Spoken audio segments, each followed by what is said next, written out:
Hi, we're going to talk about symbolism and allegory. These two ideas are very closely related. In fact, you cannot understand allegory until you have nailed symbolism. So let's talk about the differences, first of all, between symbolism and allegories. A symbol is a concrete object that represents an abstract idea. Examples of concrete objects are, well, a bicycle, a book, a necklace, an oak tree, a basketball. A concrete object is anything that you can see and touch. An abstract idea is something that we understand, but it's not something that we can actually touch, such as freedom, joy, innocence, justice, okay? Things like that. All right, now an allegory is not a single object. Actually, an allegory is a kind of story. An allegory is a story or a poem or a play that serves as an extended metaphor, right? And the purpose of this extended metaphor is to reveal a hidden meaning.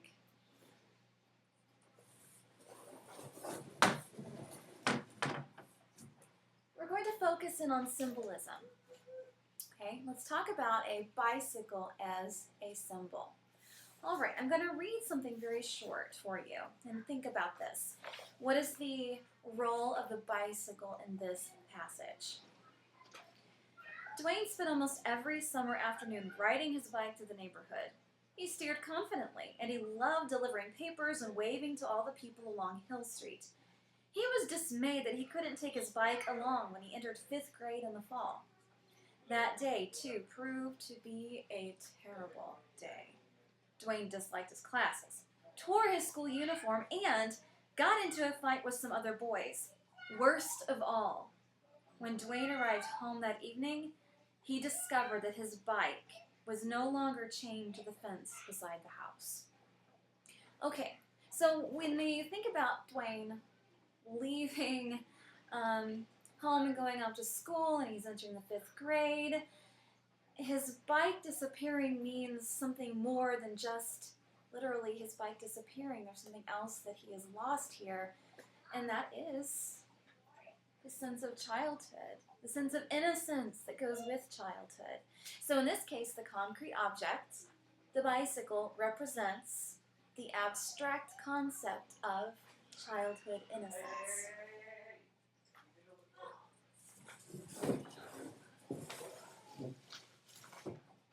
Okay, now that brings us to the concept of allegories. All right, well, if a symbol is just a single concrete object representing an abstract idea, an allegory is when an author uses a symbol in a longer form, like an extended metaphor, to fill the entirety of the narrative. Okay, so the symbol is just one character, or one setting, or one bicycle, but the allegory is the entire book. Okay?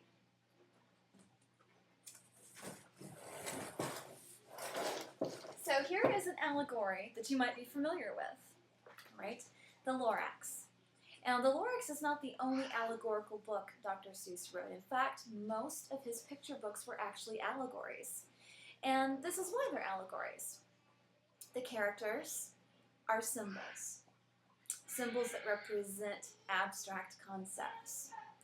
But you put all of these different symbols together, and you have an extended piece of symbolism. And that is an allegory. All right? So, in an allegory, the author takes one metaphor or lesson and uses the entire book to teach that. So in the Lorax, Keeper of the Trees, Dr. Seuss uses the character of the Lorax, who keeps on warning the Onceler about the dangers of making his sneeze. And we watch all the trees being chopped down, the truffula trees, and they disappear.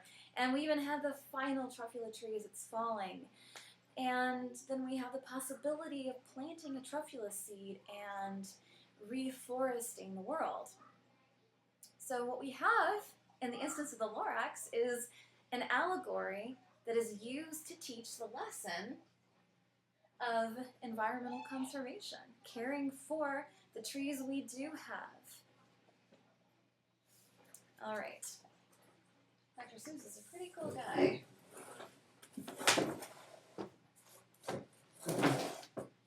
Okay. Other allegories that we're familiar with are fables. Okay, now in the example of the tortoise and the hare, we have the hare functioning as a symbol.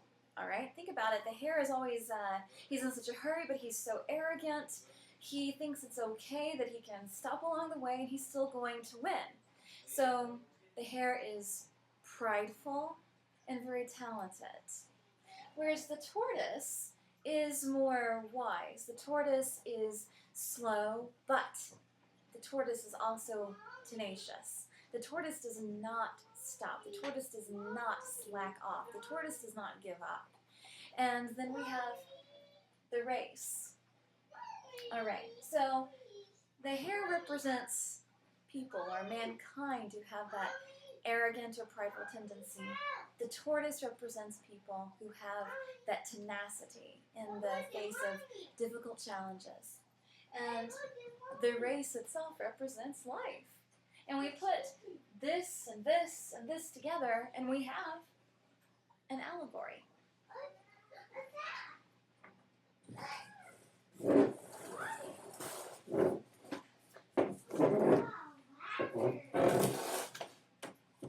And the purpose of an allegory, once again, is to teach the lesson. In the case of the tortoise and the hare, we learned that patience, perseverance pays off in the end. All right, so if we think of an allegory as the entire work, be it an entire book or an entire poem, then you think of symbols as part of the allegory.